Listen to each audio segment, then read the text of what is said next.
The top advisor for Israeli Prime Minister Benjamin Netanyahu expected at the White House. Officials there planning to discuss the state of the war in Gaza as well as what comes next. This comes as Israel warns this war is far from over. WCNC Charlotte's Bureij now in Washington with more for us this morning. Good morning, Ben. National Security Advisor Jake Sullivan and Secretary of State Antony Blinken met with Israeli Minister of Strategic Affairs Ron Dermer. Among other things, they discussed efforts to bring home the remaining hostages held by Hamas.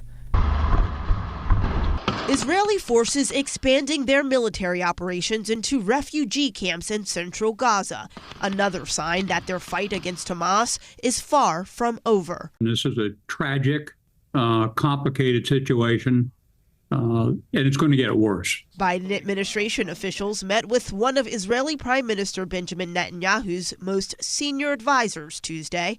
On the agenda, efforts to bring remaining hostages home, minimize harm to civilians, and transition to a different phase of this war.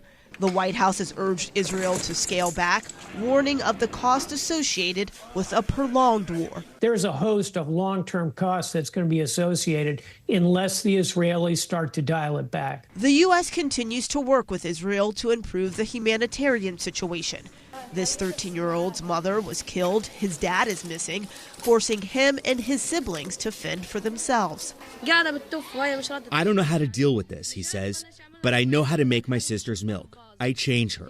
She hardly drinks the milk. Calls for a ceasefire continue. The only way we can provide the scale of humanitarian assistance that's needed is if the fighting stops, if the attacks stop, if we can have safe access to deliver scaled aid. Israel shows no signs of backing down and has vowed to keep fighting until Hamas is destroyed. U.S. and Israeli officials also discuss planning for the day after the war does end, including governance and security in Gaza and a political horizon for the Palestinian people. In Washington, Bree Jackson for WCNC, Charlotte.